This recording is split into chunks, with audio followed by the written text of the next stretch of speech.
let's jump right in. When you hear the Trump name, you probably instantly think of cutthroat, high-stakes real estate, right? But tucked away in the shadows of this massive billion-dollar dynasty is the original heir apparent, a guy known as Freddy. In this explainer, we're going to unpack the exact converging forces that completely derailed his professional life. Today, we're exploring exactly why his career took such a drastically different turn from what everyone expected of him. And that brings us to a really crucial question. Was Fred Trump Jr. destined to fail in real estate? Or was he pushed? You know, it's easy to look at a tragic trajectory and just assume it was inevitable. But the reality of Freddy's professional life is this incredibly tangled web of personal choices, intense family dynamics, and a totally unforgiving business environment. So let's break down how a young man positioned to inherit the world ended up professionally isolated. To really grasp the immense weight sitting squarely on Freddy's shoulders, you have to consider the sheer scale of the empire he was supposed to take over. His father, Fred Sr., built a machine worth $1 billion when adjusted for today's inflation. $1 billion.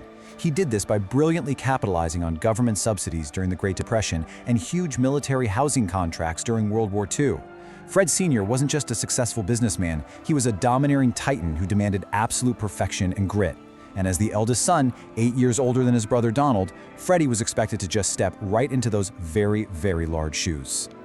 But here's where we hit the classic square peg, round hole dilemma. Fred Sr. demanded a ruthless successor, but Freddy, he was pretty much the complete opposite.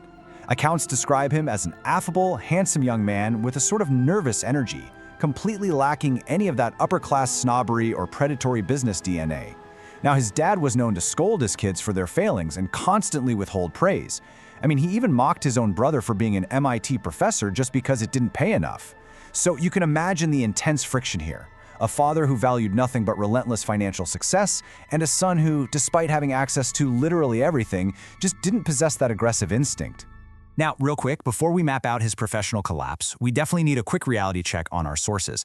Freddy lived a pretty private life, so there's very little documentary evidence left behind. Because his children, Fred C. and Mary Trump, were involved in a massive, bitter inheritance lawsuit after Fred Sr.'s death in 1999, where they were largely cut out of the fortune, we are relying heavily on oral testimonies from people deeply entangled in this family's complex hierarchy. Doesn't mean it's untrue, it's just a lens we need to keep in mind as we piece this whole narrative together.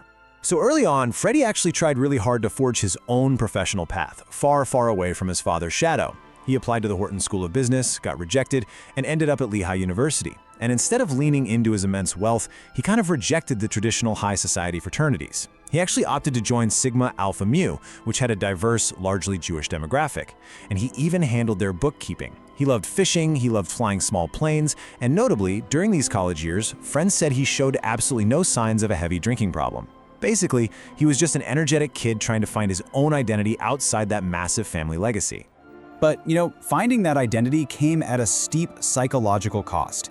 When Freddy finally decided to pursue a career as a commercial pilot instead of taking over the family business, Fred Sr. allegedly belittled his ambition with a totally devastating remark. He called him nothing more than a chauffeur in the sky. Ouch. Imagine achieving your absolute dream profession, only to have it completely dismissed by the one person whose approval you crave most. Keep in mind the 1950s and 60s were the golden age of aviation. Being a pilot was incredibly glamorous. But to Fred Sr., anything outside of conquering the real estate market was just frivolous and weak. And this relentless belittling really set the stage for a massive professional and personal crisis. And man, his professional independence collapsed with shocking speed. It was this toxic convergence of family disapproval, a deeply strained marriage to his wife Linda Clapp, and a growing dependency on alcohol. He had actually achieved his dream, right? He graduated TWA training in 1964, flying for one of the most prestigious airlines in the world. But the pilot lifestyle, long periods just waiting around in foreign cities, unfortunately provided a breeding ground for his drinking to escalate. The weight of his dad's disapproval, plus marital chaos at home, eventually broke him. By 1966, he lost the very job he had fought so hard for, which forced him into a humiliating capitulation, going back to Newark to work for the father who had mocked his dreams in the first place. That humiliating return set the stage for what Trump family biographer Gwenda Blair points to as his ultimate professional crucible, Steeplechase Park. This 1966 debacle likely sealed his fate.